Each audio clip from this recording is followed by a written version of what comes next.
Hi mga kalas, for today's video magluluto po tayo ng lumi. Ito ang pork lumi at saka nagluto ako ng chili garlic sauce.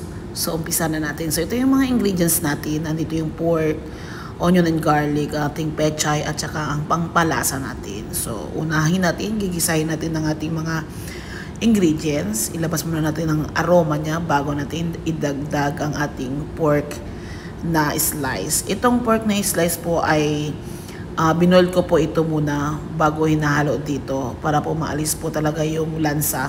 Kasi dito po sa Dubai, ikukwento ko lang po sa inyo, dito sa Dubai po ay mga karne namin ay puros frozen. So wala kaming fresh dito. So kailangan namin ilaga muna yan, lagyan ng turmeric powder, tapos hugasan ulit.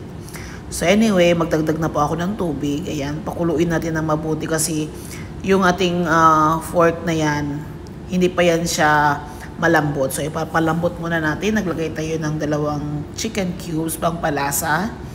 Ayan po. Itong Mickey po na nabili namin kahapon doon sa supermarket. So nakita ng anak ko. So sabi niya, i-share ko lang pala sa inyo. Nakita to kahapon ng anak ko doon sa supermarket. Tapos sabi niya sa akin, bilhin ko daw siya kasi gusto niya kumain ng lumi or any pansit na luto. So niluto ko siya lumi. So nagbili din po ako ng pork. Kasi po dito sa amin, mayroon namang pork talaga na binibenta. Kaso lang puros lang talagang frozen. So kailangan talaga maayos yung pagkaluto mo kung ayaw mag-allergic dito.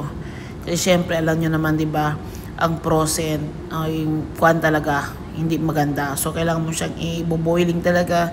Lagyan mo siya ng turmeric para yung mga lansa lalabas talaga. So naglagay ako ng konting cornstarch para pang palapot po talaga ito mga kalabs.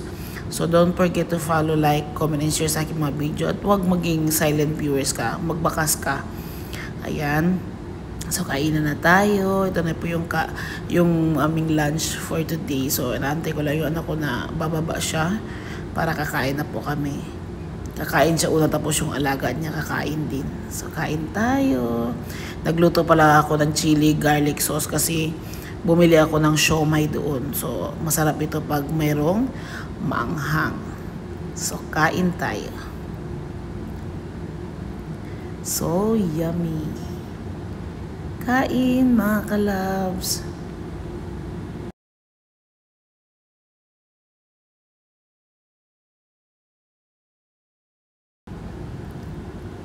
Ito pala yung chili garlic sauce na niluto ko kahapon.